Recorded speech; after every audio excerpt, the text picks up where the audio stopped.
We all know how important it is for our red blood cells to hold on to oxygen so that it can be transported throughout our body using the circulatory system.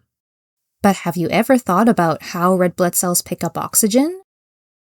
Red blood cells contain a lot of proteins called hemoglobins, and these hemoglobins have 4 heme groups, which each contain an iron atom.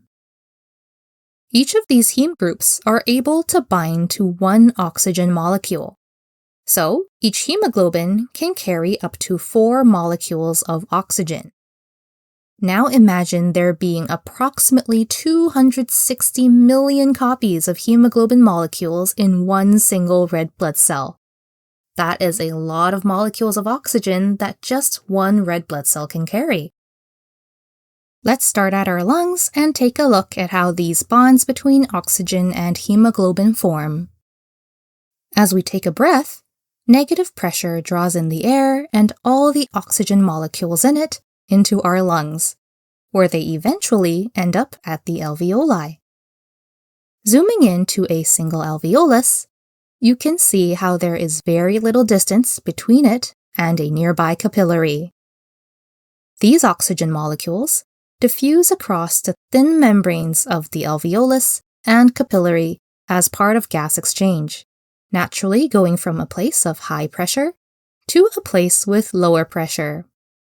As oxygen molecules diffuse across at this alveolar capillary membrane, the red blood cells in the capillary are exposed to a lot of oxygen, which greatly increases the chances that an oxygen molecule will bind to one of the heme groups on a hemoglobin.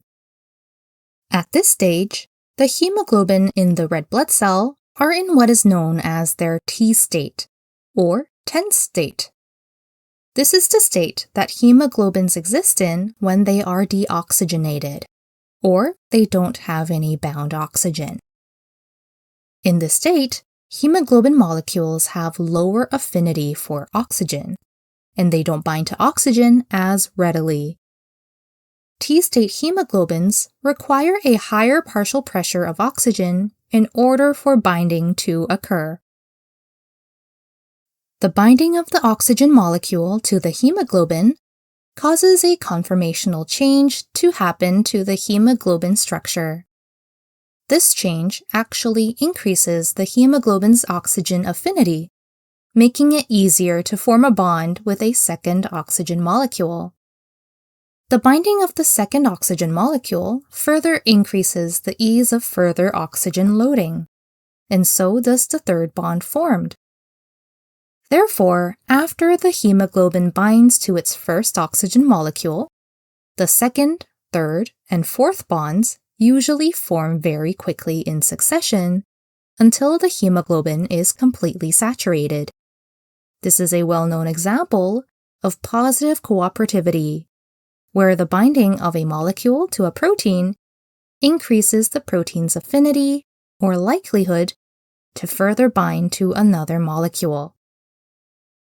To use a real-world analogy, think of an imaginary school cafeteria full of square tables and a lot of students who are actively wanting to make new friends. No one knew each other before, so all the students are wondering where they should sit. A brave student took the first step in sitting down at an empty table, and they also helpfully pulled out the chair next to them as an invitation for another student to join. This action might make it easier for other students to decide on where they would like to sit. As the second student sits down, they also pull out the chair next to them to further invite a third student to join them at the table. Now that the other students see that there are already 2 friendly students chatting, and a chair has already been pulled out for them, they are further persuaded to join the table. Finally, as the third student sits down, they too offer to pull out the fourth chair. Seeing as how there is one last spot at this friendly table, the other students race to claim the last spot at the table. In this analogy, the cafeteria is the red blood cell, and the tables are the protein, or hemoglobin. all the students represent molecules, or more specifically, oxygen molecules in this case. And we can think of the action of pulling out the chairs as the conformational change that occurs to the protein. At this point, now that the hemoglobin is saturated and bound to 4 oxygen molecules, the hemoglobin has transitioned into its R state, or relaxed state. This is the hemoglobin's oxygenated state, which has a much greater affinity for oxygen.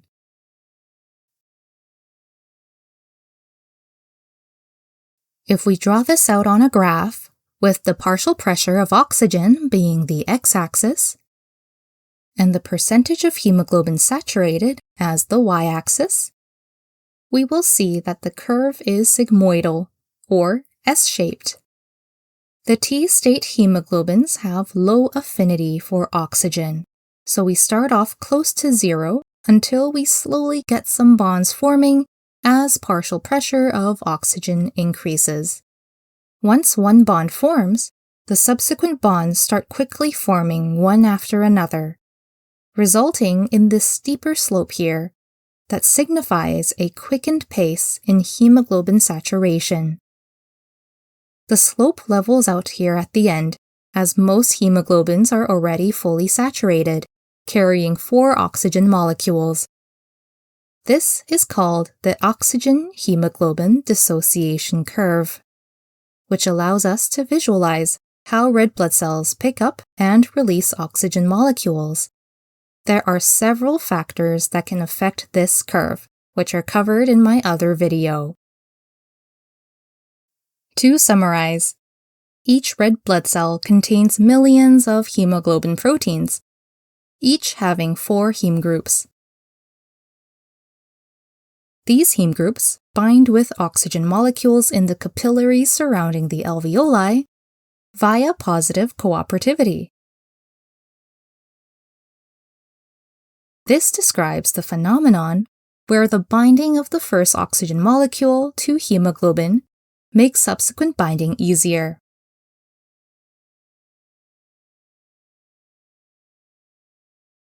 T-state hemoglobins are deoxygenated and start out having low oxygen affinity. As bonds form with oxygen, the hemoglobin undergoes a structural change and converts into its R state. R state hemoglobins are oxygenated with 4 oxygen molecules and have an increased affinity for oxygen.